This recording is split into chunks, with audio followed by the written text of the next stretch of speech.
الحمدللہ رب العالمین والصلاة والسلام علی سید الانبیاء والمرسلین اما بعد فاعوذ باللہ من الشیطان الرجیم بسم اللہ الرحمن الرحیم۔ الحمدللہ الفرقان پروگرام میں اعمال کی اہمیت کے بارے میں بیان چل رہا تھا، اور ہم نے آپ کو عرض کیا تھا کہ عقیدوں کے بیان کے بعد، عقائد کے بیان کے بعد انشاءاللہ اعمال کے اوپر تفصیلی کلام ہوگا کہ کون کون سے اعمال ہمیں اختیار کرنے چاہیے، کس انداز سے اختیار کرنے چاہیے، کن کن اعمال سے بچنا چاہیے، کس انداز سے بچنا چاہیے، اس کا طریقہ کیا ہوگا، اس میں ہم تفصیلی کلام کریں گے۔ سب سے پہلے جس موضوع کا ہم نے انتخاب کیا وہ اخلاص ہے کہ اخلاص بہت زیادہ ضروری ہوتا ہے۔ اخلاص کا مطلب یہ ہے کہ صرف اور صرف اللہ تبارک و تعالیٰ کی رضا اور حصول ثواب کے قصد و ارادے سے نیک عمل کو اختیار کرنا، یعنی ہر وہ عمل جس سے اللہ تعالیٰ کی رضا حاصل ہو سکتی ہو اسے اللہ تعالیٰ کی رضا کی خاطر ہی کرنا، کسی اور مخلوق کی خاطر یا غیر اللہ کے لیے کرنا یہ ریاکاری کے اندر چلا جاتا ہے، اور بعض صورتوں میں شرک بھی بن سکتا ہے۔ تو اس لیے ویسے بھی ریاکاری کو، اخلاص کے منافی عمل کو نبی کریم صلی اللہ علیہ وسلم نے شرک خفی سے تعبیر فرمایا۔ شرک جلی تو وہی ہے جو کفر اختیار کیا جاتا ہے، اور شرک خفی یعنی پوشیدہ شرک یہ ہے کہ انسان ریاکاری کرے، یعنی عمل جو اللہ کے لیے کرنا چاہیے وہ مخلوق کے لیے انسان کرے گا، تو گویا کہ وہ ایک طرح سے شریک ٹھہرا رہا ہے، اور یہ مناسب نہیں ہے۔ تو ہم نے جو روایت آپ کی خدمت میں عرض کی تھی، حضرت سعد بن ابی وقاص رضی اللہ تعالی عنہ کی روایت تھی کہ آپ نے ارشاد فرمایا کہ میں ایک مرض میں مبتلا ہوا، بہت شدید درد مجھے ہو رہا تھا، تو رحمت کونین صلی اللہ علیہ وسلم میری عیادت کے لیے تشریف لائے۔ تو میں نے عرض کیا رسول اللہ مرض بڑا شدید ہے اور ہو سکتا ہے کہ میرا انتقال ہو جائے، تو میرے پاس کچھ مال ہے اور ایک بیٹی وارث ہے، تو کیا آپ اجازت دیتے ہیں کہ میں 2 حصے اللہ کی رضا کی خاطر دے دوں اور ایک حصہ بیٹی کے لیے چھوڑ دوں؟ سرکار نے منع فرمایا۔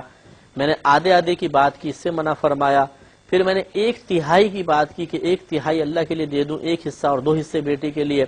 تو رحمت کونین صلی اللہ علیہ وسلم نے فرمایا ہاں یہ ٹھیک ہے، لیکن تہائی بھی زیادہ ہے، یعنی وارث کا حق اور زیادہ رکھا گیا۔ اور پھر نبی کریم صلی اللہ علیہ وسلم نے جو ایک درس دیا مختصر ترین الفاظ میں، لیکن وہ ایسا ہی ہے جیسے ایک پیالے کے اندر پورے سمندر کو جمع کر دیا جائے۔ کہ رحمت کونین صلی اللہ علیہ وسلم نے ارشاد فرمایا کہ اپنے وارثوں کو، اپنے گھر والوں، اپنی اولاد کو اس حال میں چھوڑنا کہ ان کے پاس مال ہو، یہ اس سے کہیں زیادہ بہتر ہے کہ انہیں ایسا غریب اور نادار چھوڑ دیا جائے کہ وہ دوسروں کے سامنے دست سوال دراز کر رہے ہوں۔ اس بات پر ہم تبصرہ کر رہے تھے کہ یقینی سی بات ہے کہ اپنی اولاد کے لیے مال چھوڑ کر جانا اسی وقت پاسبل ہے کہ جب ایک باپ حکمت کے ساتھ اس مال کو جمع بھی کرے گا،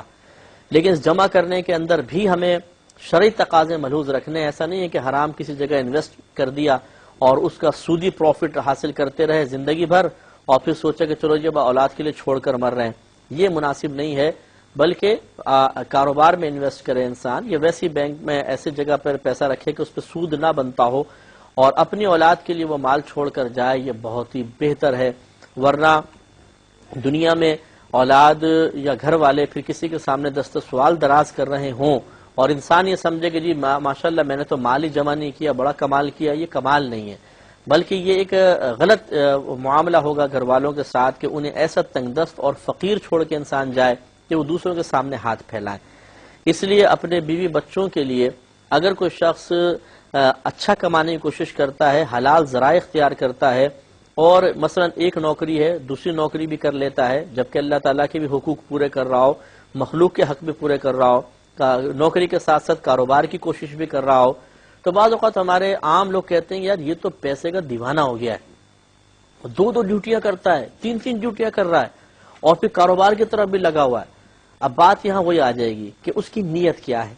اگر تو نیت صرف دنیا جمع کرنی ہے، مال جمع کرنا ہے، فخر جتانا ہے، تو پھر تو یہ اس کی حرکت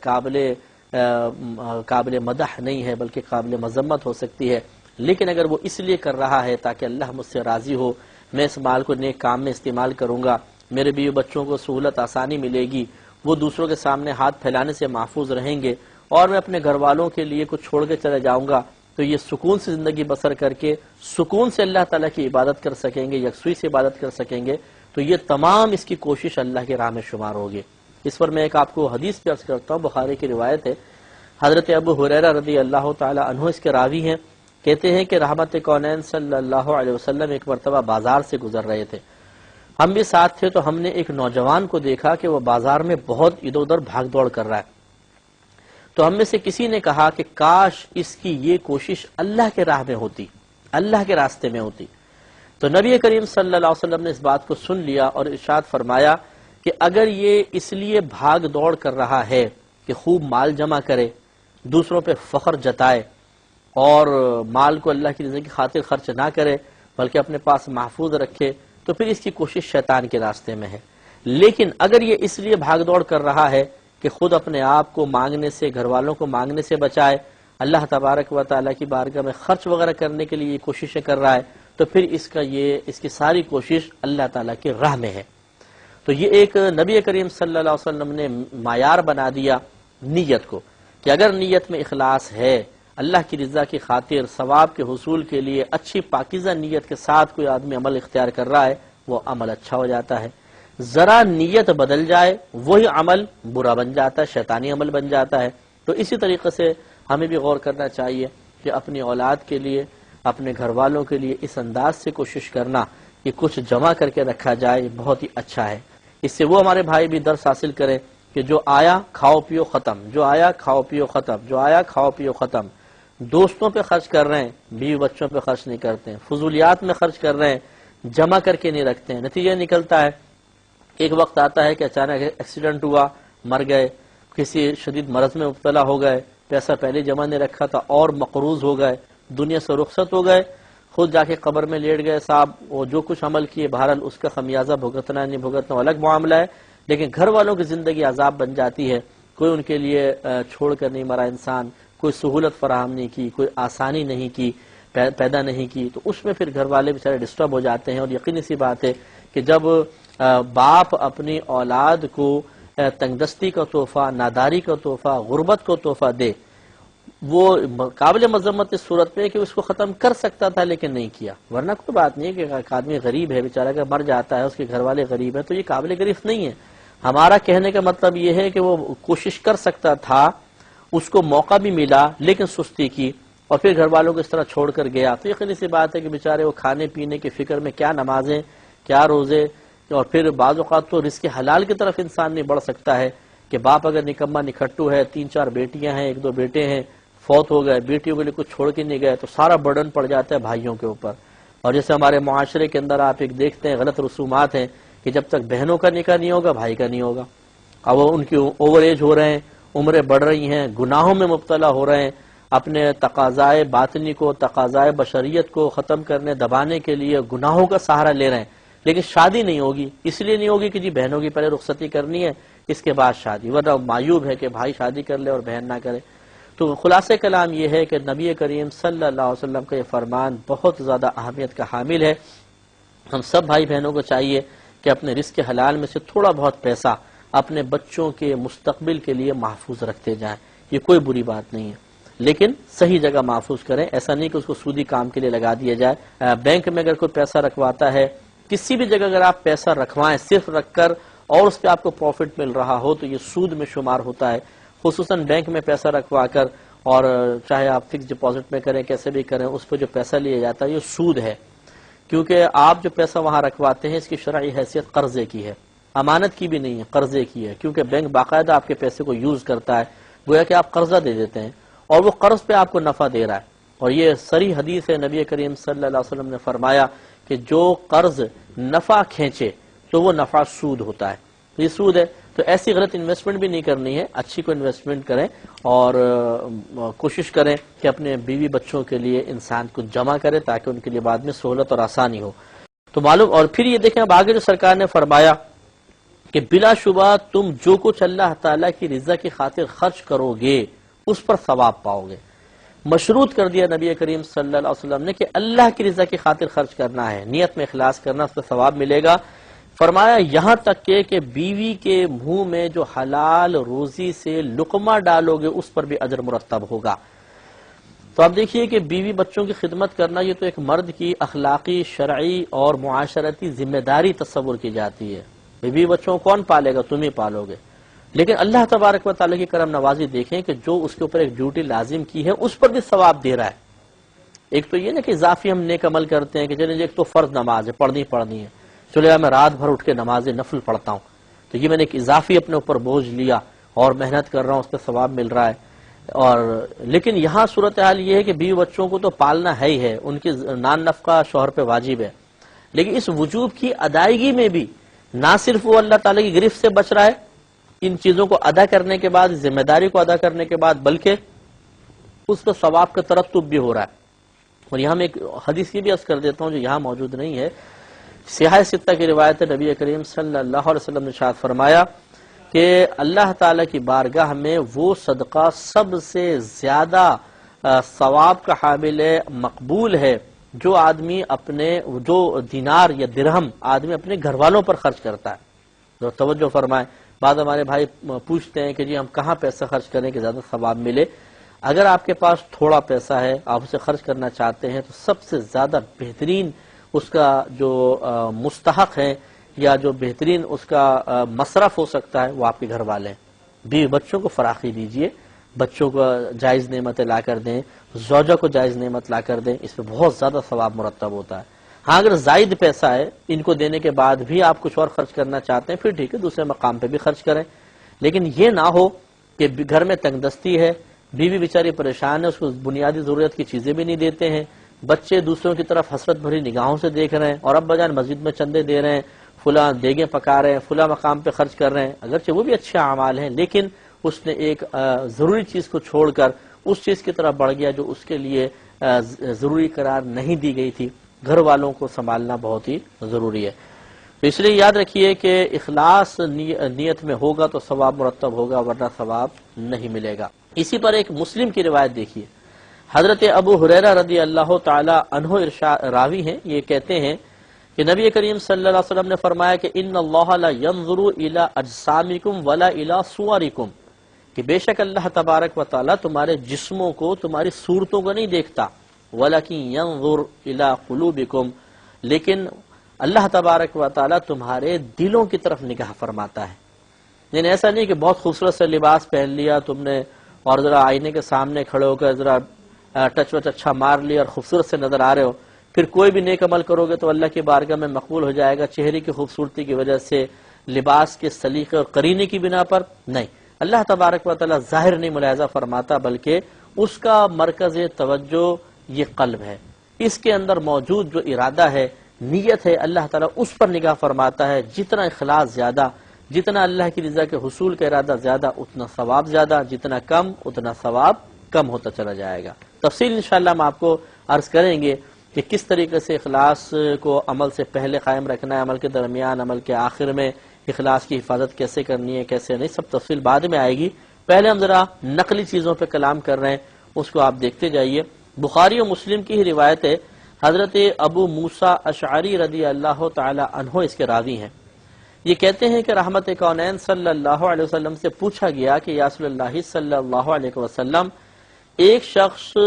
شجاعت دکھانے کے لیے جہاد کرتا ہے،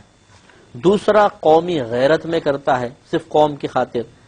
اور تیسرا ریاکاری کی غرض سے جہاد کرتا ہے، لڑتا ہے، مقابلہ کرتا ہے، ان میں سے کون اللہ تعالی کی راہ میں جہاد کر رہا ہے؟ لیکن سوال یہ تھا کہ ایک شخص کو ہم دیکھتے ہیں کہ وہ صرف اور صرف اس لیے لڑ رہا ہے تاکہ لوگ کہیں یار کیا بہادر آدمی ہے، واہ بھائی واہ، تعریفیں کروانے کے لیے۔ دوسرا اللہ کی رضا کوئی مقصود نہیں، ارے اچھا میری برادری والوں کا جھگڑا ہے میں بھی لڑوں گا، میرے خاندان والوں کا جھگڑا ہے میں بھی لڑوں گا، میرے دوست کا جھگڑا ہو گیا میں بھی جاؤں گا۔ کیوں کر رہا ہوں؟ یہ کچھ بھی نہیں، اللہ کی رضا کی خاطر نہیں، صرف اپنے دوستوں کی خاطر، خاندان برادری کی خاطر انسان جھگڑا کر رہا ہے مثال کے طور پہ۔ اور تیسرا ریاکاری، یعنی مخلوق کو دکھانے کے لیے، مخلوق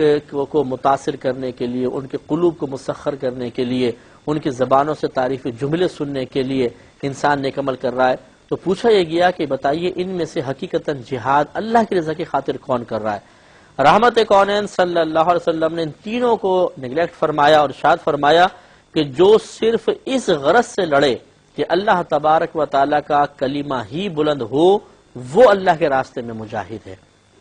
تو واضح فرما دیا کہ نیت میں فساد انسان کو ایک بڑے نیک عمل کی مشقت اختیار کرنے کے باوجود ثواب سے محروم کروا دیتا ہے۔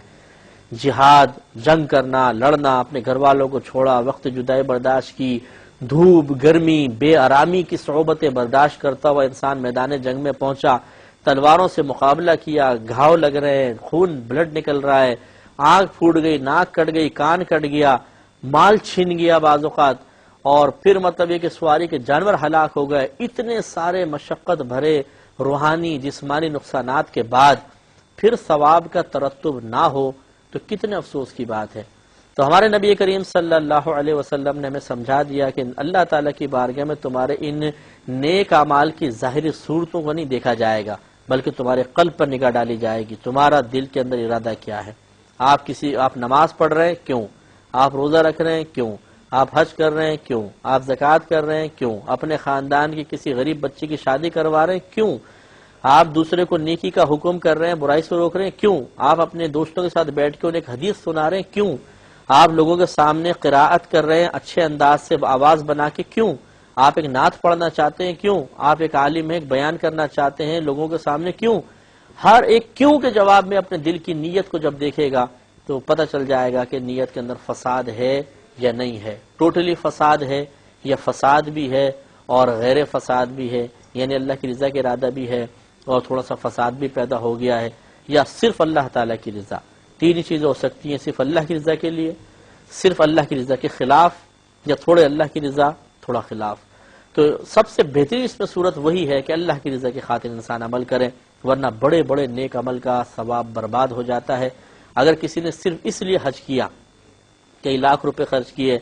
سفر کی صعوبتیں برداشت کر رہا ہے، حج کر کے آ رہا ہے تاکہ جب واپس آؤں گے لوگ کہیں گے جی حاجی صاحب ہے ماشاءاللہ، بڑا چوڑا ہو کے بیٹھ جاؤں گا، گلے میں ہاتھ ڈلیں گے، مسجد میں پہلی صف میں جگہ ملنا شروع ہو جائے گی، لوگ مجھ سے دعاؤں کے لیے کہیں گے چودھری بن جاؤں گا، کتنا مزہ آئے گا، کیا فائدہ پھر؟ اور اللہ کی رضا کی خاطر بالکل اس نے نہیں کیا تو یہ اس کو کیا ثواب ملے گا؟ ختم۔ تو اس لیے ہمیں بدگمانی بھی کسی پہ نہیں کرنی ہے کہ معاذ اللہ کوئی حاجی صاحب حج کر کے آیا، ہاتھ ڈلوا رہے ہیں تو ہم کہیں کہ یہ حاجی نے ہاتھ ڈلوانے کے لیے تو حج کیا ہے، یہ غلط ہے، یہ بدگمانی حرام ہے۔